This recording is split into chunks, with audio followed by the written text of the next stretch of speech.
Pada kesempatan kali ini, saya akan membahas mengenai IoT di bidang pertanian, terutama penggunaan drone untuk masa depan pertanian. Sebelum memasuki materi, alangkah baiknya saya memperkenalkan diri terlebih dahulu. Perkenalkan, nama saya Alexander Laurentius dengan NPM 23150610113 dari kelas TIA. Yang pertama-tama akan saya bahas yaitu apa sih IoT itu? IoT adalah singkatan dari Internet of Things.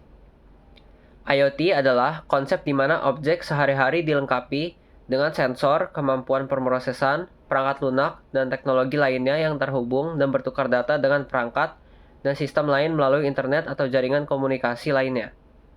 Perangkat IoT dapat dikendalikan dari jarak jauh dan dapat berkomunikasi satu sama lain untuk melakukan tugas tertentu secara otomatis. IoT memiliki banyak manfaat dalam bidang pertanian, kesehatan, transportasi, dan pemantauan lingkungan. Namun, pada saat ini saya akan membahas mengenai pemanfaatan teknologi drone di bidang pertanian. Teknologi drone memberikan banyak peluang dalam banyak bidang, salah satunya bidang pertanian.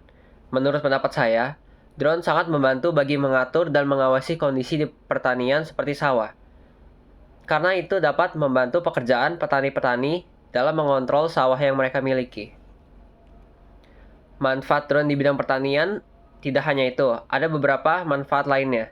Seperti yang pertama, meningkatkan efisiensi pengawasan dan pengukuran lahan pertanian. Dengan menggunakan teknologi drone, petani juga dapat melakukan pengawasan dan pengukuran lahan pertanian dengan lebih efisien dan akurat. Petani dapat mengontrol drone dari jarak jauh dan mengambil gambar atau data tanpa harus berada di lapangan. Hal ini dapat membantu petani dalam menghemat waktu dan biaya dalam melakukan pengawasan.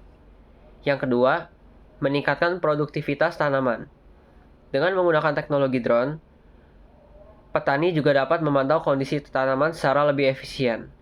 Drone dapat mengambil gambar tanaman dari udara, sehingga petani dapat melihat kondisi tanaman secara keseluruhan dan mengidentifikasi masalah pada tanaman dengan lebih cepat. Hal ini dapat membantu petani dalam mengambil tindakan yang tepat untuk mengatasi masalah pada tanaman dan meningkatkan produktivitas tanaman. Yang ketiga, menjaga kesehatan lingkungan. Drone juga dapat digunakan untuk memantau kondisi lingkungan di sekitar lahan pertanian seperti kondisi tanah, air, dan udara. Hal ini dapat membantu petani dalam mengambil tindakan yang tepat untuk menjaga kesehatan lingkungan dan mengurangi dampak negatif pertanian terhadap lingkungan sekitar. Yang keempat, petani juga dapat melakukan pemetaan lahan pertanian dan mengidentifikasi area yang membutuhkan pupuk dan pestisida dengan lebih efisien. Hal ini dapat membantu petani dalam mengurangi penggunaan pupuk dan pestisida yang berlebihan, sehingga dapat mengurangi dampak negatif pertanian terhadap lingkungan sekitar. Yang kelima, meningkatkan kualitas hasil pertanian.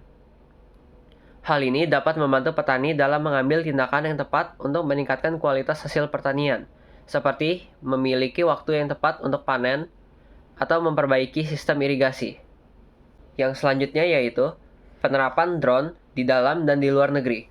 Pertama-tama, saya akan membahas penerapan drone di dalam negeri, yaitu di Indonesia. Drone pertanian ini merupakan hasil pengembangan dari kreativitas inovasi masyarakat atau Krenova pada tahun 2020, yang merupakan hasil kolaborasi antara inventor dari Kabupaten Banyumas, Bangun Setiawan dengan inventor dari Kabupaten Tanggamus, Ganit Lingga. Drone pertanian yang kemudian diberikan nama Rindan 5.0 ini merupakan hasil pengembangan dari drone kapasitas 1,1 liter menjadi 5 liter, serta dengan berbagai penambahan fitur lain yang lebih canggih.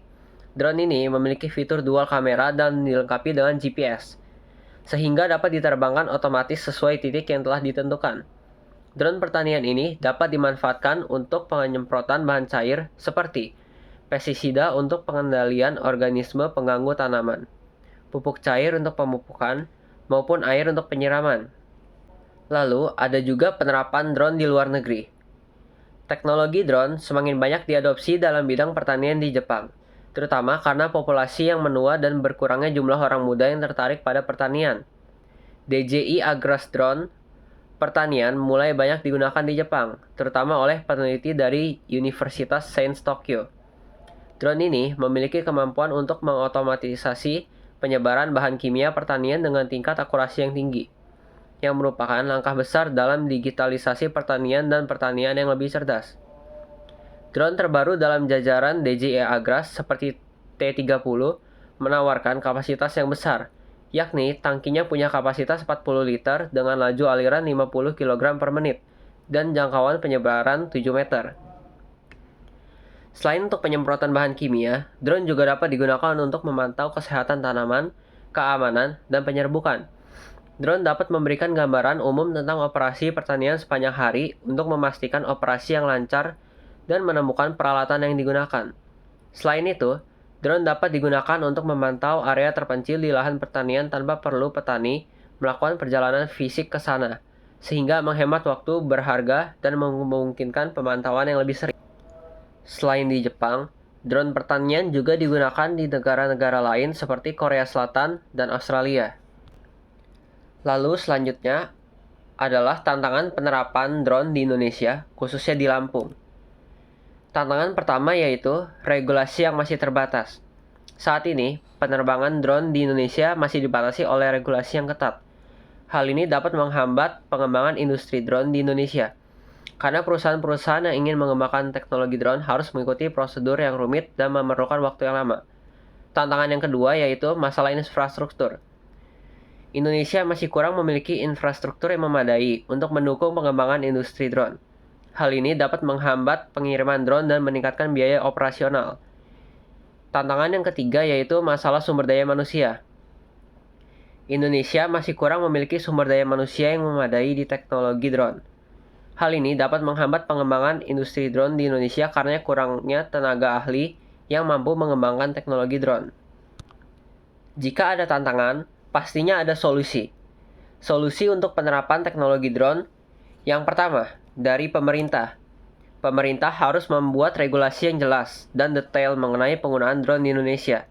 Regulasi ini harus mencakup izin, ruang privasi, frekuensi, dan sanksi bagi pelanggar. Pemerintah juga harus melakukan sosialisasi dan diskusi dengan para praktisi agar regulasi yang dibuat dapat diterapkan dengan baik. Lalu yang kedua ada dari praktisi. Para praktisi drone harus mematuhi regulasi yang telah dibuat oleh pemerintah. Mereka juga harus meningkatkan kapasitas, keterampilan, serta pengetahuan tentang drone dengan mengikuti beragam pelatihan dan sertifikasi. Yang ketiga adalah dari ilmuwan. Ilmuwan dapat melakukan penelitian dan pengembangan teknologi drone yang lebih aman dan ramah lingkungan.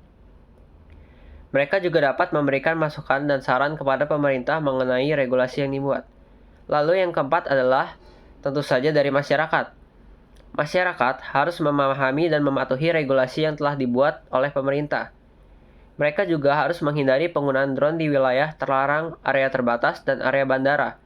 Selain itu, masyarakat juga harus memperhatikan ruang privasi dan frekuensi agar tidak mengganggu orang lain. Lalu, ada ide pemanfaatan teknologi drone. Yang pertama, penyemprotan pestisida dan pupuk. Drone pertanian dapat digunakan untuk menyemprotkan pestisida dan pupuk pada tanaman secara efisien dan akurat. Drone dilengkapi dengan tangki kapasitas besar dan pompa penyemprot khusus sehingga dapat melakukan kegiatan penyemprotan tanaman di area yang cukup dan luas setiap harinya. Yang kedua ada pemetaan lahan. Drone dapat digunakan untuk memetakan lahan pertanian dengan akurasi yang tinggi dan memberikan informasi tentang kesehatan tanah dan tingkat kelembapan tanpa merusak tanaman. Lalu yang ketiga, ada pemantauan tanaman.